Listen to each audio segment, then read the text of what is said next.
నిత్య పూజలివివు నేరిచినను ప్రత్యక్షమైనట్టి పరమాత్మునికి నిత్య పూజలివివు.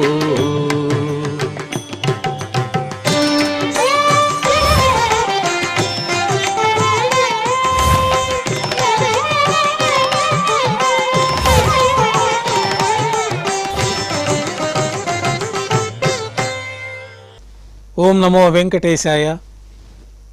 ఈరోజు శనివారం, శ్రీ క్రోధినామ సంవత్సరము, దక్షిణాయనము, గ్రీష్మ ఋతువు, ఆషాఢమాసము, కృష్ణపక్షము, సప్తమి తిథి, రేవతి నక్షత్రము, జూలై 27, 2024.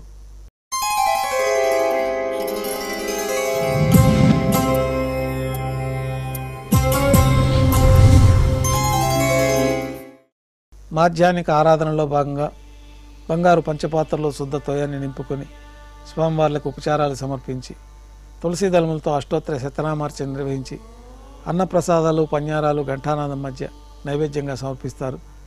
అనంతరం భక్తులని సర్వదర్శనానికి అనుమతిస్తారు. ఉభయ దేవేరులతో శ్రీ మలయప్ప స్వామివారు మేళతాళాలతో ఊరేగింపుగా విమాన ప్రదక్షిణంగా సంపంగి ప్రాకారంలో కల కళ్యాణ మండపానికి చేరుకుంటారు. కళ్యాణ మండపంలో కళ్యాణోత్సవం ప్రారంభమవుతుంది. పుణ్యాహవాచనము, అంకురార్పణ, రక్షాబంధనము, అగ్నిప్రతిష్ఠ, స్వామివారికి అమ్మవార్లకి నూతన పట్టు వస్త్రాల సమర్పణ, మహాసంకల్పము, మాంగళ్య విశేష ఆరాధన, మాంగళ్యాల అభిషేకం, శ్రీవారి తరఫున మాంగళ్యాల అమ్మవారికి సమర్పణ, కర్పూర నీరాజనము, విశేషమైన హోమాలతో పూర్ణాహుతి పూర్తయిన తర్వాత మాలా పరివర్తనం అనే కార్యక్రమాన్ని నిర్వహించి ఉభయ దేవేరులను స్వామివారి చెంతకు చేర్చి ఈ సందర్భంగా అక్షతారోపణం అనే వైదిక కార్యక్రమాన్ని నిర్వహించి కర్పూర నీరాజనము, నైవేద్యము, తిరిగి కర్పూర నీరాజనంతో కళ్యాణోత్సవం పూర్తవుతుంది. కళ్యాణోత్సవం భక్తుల దర్శనం అనంతరం ఉభయ దేవేలతో శ్రీ మలయప్ప స్వామివారు మేళతాళాలతో ఊరేగింపుగా ధ్వజస్తంభం వద్ద కల అద్దాల మండపానికి చేరుకుంటారు. వేదపారాయణ నడుమ ఊంజల్ సేవ నిర్వహించి కర్పూర నీరాజనంతో ఊంజల్ సేవ పూర్తి చేసుకుని ఉభయ దేవేలతో శ్రీ మలయప్ప స్వామివారు ఆలయం వెలుపల కల వైభవోత్సవ మండపానికి చేరుకుంటారు.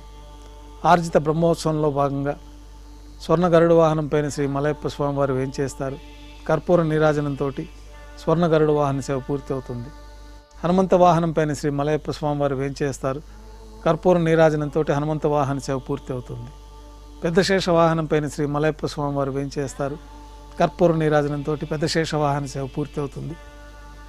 బంగారు తిరిచిపైన మలయప్ప స్వామివారు వేంచేసిన తర్వాత ఉభయ దేవేరులతో కలిపి శ్రీ మలయప్ప స్వామివారికి కర్పూర నీరాజన సమర్పణతోటి ఆర్జిత బ్రహ్మోత్సవం పూర్తి అవుతుంది.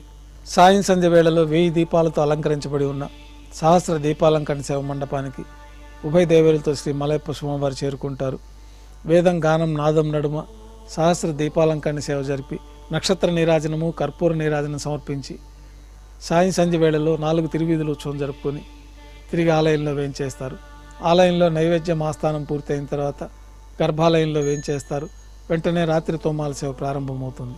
ఉదయం సమర్పించిన పుష్పమాలికలన్నీ సళ్ళింపు చేసుకొని గర్భాలయాన్ని శుద్ధి చేసుకొని పంచపాత్రలో శుద్ధ తోయాన్ని నింపుకొని శ్రీ వైకానస భగవత్ శాస్త్రోక్తమైన విధానంలో స్వామివారికి ఉత్సవమూర్తులకు ఉపచారాలు సమర్పించి కొత్త పుష్పమాలికలు మూలమూర్తికి ఉత్సవమూర్తులకు అలంకరణ జరిపి చతుర్వేద మంత్రాలతో మంత్రపుష్పాన్ని సమర్పించి నక్షత్ర నీరాజనము, కర్పూర నీరాజనంతో రాత్రి తోమాల సేవ పూర్తి అవుతుంది.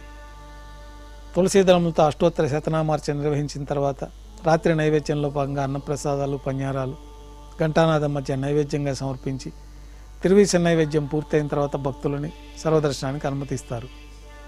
కొద్ది విరామం తర్వాత ఏకాంత సేవలో భాగంగా రాత్రి సమర్పించిన పుష్పమాలికలన్నీ సల్లింపు చేసుకొని గర్భాలయాన్ని శుద్ధి చేసుకొని బంగారు పంచపాత్రలో బ్రహ్మ తిరువారాధన కోసమై బంగారు బిందెలోని తీర్థాన్ని సమర్పించి ఏకాంత సేవలో భాగంగా బంగారు పట్టు పాన్పు పైన కౌతుక భైరమైన శ్రీ భోగ శ్రీనివాసమూర్తి వారిని వేంచేపు చేసుకొని ఈ సందర్భంగా స్వామివారికి జీడిపప్పు, ద్రాక్ష, కలకండ కలిపిన మిశ్రమాన్ని నైవేద్యంగా సమర్పించి పండ్లు, దారోష్ణమైన గోక్షీరము నైవేద్యంగా సమర్పించి కర్పూర నీరాజనంతో ఏకాంత సేవ పూర్తి అవుతుంది. ఓం నమో వెంకటేశాయ.